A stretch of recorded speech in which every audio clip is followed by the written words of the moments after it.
是吧？为了生存，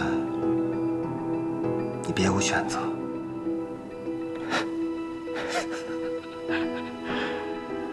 我不怕实话告诉你，顾西山现在已经盯上我了，所以无论你们找我做什么，都不是一个明智的选择。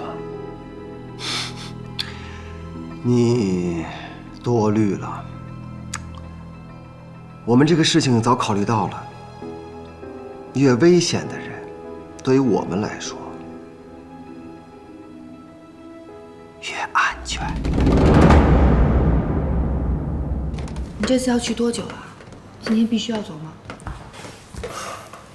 锦溪，我就是去新加坡出个差，几天就回来了。在家等我。越快越好。放心吧，别拉着个脸，笑一个嘛。好好笑一个，这样才乖。路上注意安全。知道了，走了。啊，少爷，行李都上车了，真的不要我送您？不用了，方叔，公司的事儿就交给你了。哎，还有，那件事儿要尽快调查清楚。我知道。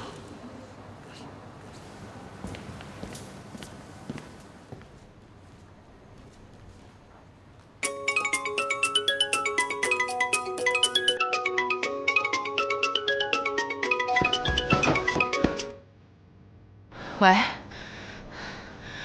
贺锦熙，你又把妈妈藏到什么地方去了？你到底要干什么呀？很简单，我要你离开顾家，离开顾西城。不可能，我绝对不会答应你的。我觉得这个问题你还是想清楚再回答我。不过苏妍希，我没有什么担心。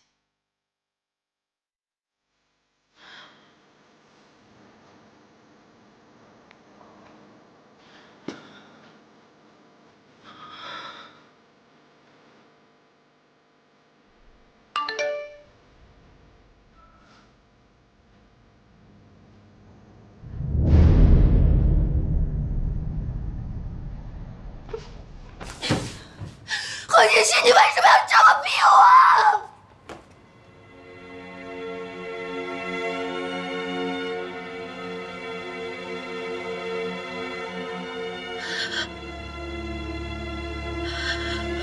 明明是我姐姐，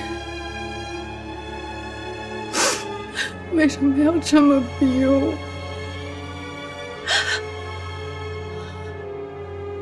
妈，你千万别怪我对我妹妹这么狠。